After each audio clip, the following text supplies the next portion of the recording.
ചെയ്തു. അപ്പോൾ ഒരുവൻ ജോലി അന്വേഷിക്കാൻ നിശ്ചയിച്ച് ഒരു ജില്ലയിൽ നിന്ന് മറ്റൊരു ജില്ലയിലേക്ക് പോകുമ്പോൾ ഓരോ വണ്ടിയും 4 മുതൽ 8 വരെ അണയും നൽകണം. പണമടയ്ക്കുന്നവർക്കും മാത്രമേ പൊതുവഴിയിലൂടെ യാത്ര ചെയ്യാൻ അവകാശം ഉണ്ടായിരുന്നുള്ളൂ. ഏകാധിപതികളുടെ പീഡനത്തെക്കുറിച്ച് എത്രമാത്രമാണ് നമുക്ക് വിവരിക്കാൻ പറ്റും. അപ്പോൾ ഇങ്ങനെയുള്ള ഏകാധിപതികളുടെ ജീവിതത്തെക്കുറിച്ച് കുറേ കാര്യങ്ങൾ പറയാനുണ്ട്.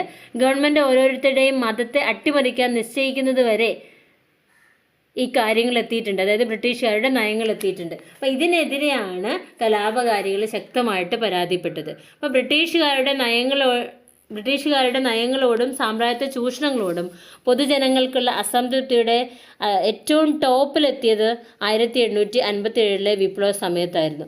എന്നാൽ അത് പെട്ടെന്ന് സംഭവിച്ചൊരു കാര്യമല്ല. ഇന്ത്യ ആകമാനം ഒരു നൂറ്റാണ്ടോളം ബ്രിട്ടീഷുകാരുടെ ആധിപത്യത്തിനോട് ശക്തമായിട്ട് പ്രതികരിച്ചു നിന്നതിൻ്റെ എല്ലാ ജനങ്ങളും ഒരുമിച്ച്, അതായത് നാട്ടുരാജാക്കന്മാരും സാധാരണക്കാരും എല്ലാ വിഭാഗം ജനങ്ങളും ഒരുപോലെ ചേർത്ത് നിന്ന ഒരു കലാപമായിരുന്നു 1857 വിപ്ലവം. ബംഗാളിലും ബീഹാറിലും ബ്രിട്ടീഷ് ഭരണം സ്ഥാപിച്ചതോടുകൂടി സായുധ കലാപങ്ങൾ തുടങ്ങി. ഒന്നൊന്നായി കീഴടക്കിയ പ്രദേശങ്ങളിലെല്ലാം ഇങ്ങനെ സംഭവിച്ചു. രാജ്യത്തിൻ്റെ ഒരു ഭാഗത്തല്ലെങ്കിൽ മറ്റൊരു ഭാഗത്ത് സായുധ എതിർപ്പില്ലാത്ത ഒരു വർഷമോ ഒരു ചെറിയ കാലഘട്ടമോ പോലും ഉണ്ടായിരുന്നില്ല. 1763 മുതൽ 56 വരെ 1763 മുതൽ 1856 വരെ 40 പ്രധാനപ്പെട്ട കലാപവും പ്രാധാന്യം കുറഞ്ഞ 100 കണക്കിന് കലാപങ്ങളും ഇന്ത്യയുടെ വിവിധ ഭാഗങ്ങളിൽ നടന്നു. ഈ കലാപങ്ങൾ പലപ്പോഴും നയിച്ചത് രാജാക്കന്മാരും നവാബുമാരും ജമീന്ദാർമാരും ഭൂപ്രഭുക്കന്മാരുമായിരുന്നു.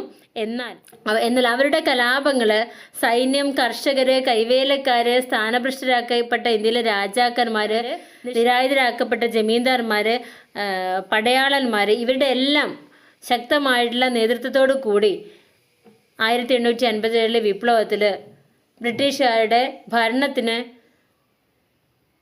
അവരുടെ ഭരണത്തിൻ്റെ അവസാനത്തിലേക്കുള്ള ഒരു വഴി തെളിക്കാൻ കാരണമായി. ഏതാണ്ട് തുടർച്ചയായിട്ടുള്ള ഈ കലാപങ്ങൾ മൊത്തത്തിൽ ഏറെ ശക്തമായിരുന്നു. എങ്കിലും ഈ ഒരു യുദ്ധത്തിൻ്റെ ലക്ഷ്യം പൂർണ്ണമായി നേടിയെടുക്കാൻ സാധിച്ചില്ല. കാരണം അവ പ്രാദേശികമായി മാത്രം വ്യാപിച്ച യുദ്ധമായിട്ട് ചില ഏരിയകളിൽ മാറിയിട്ടുണ്ടായിരുന്നു. മാത്രമല്ല ബ്രിട്ടീഷ് അനുകൂലികളായ ജമീന്ദാർമാർ അവരെ സഹായിക്കുകയും ചെയ്തിട്ടുണ്ടായിരുന്നു. അതുകൊണ്ട് തന്നെ ഉദ്ദേശിച്ച വിജയത്തിലേക്ക് എത്താൻ 1857 വിപ്ലവത്തിന് കഴിഞ്ഞില്ല.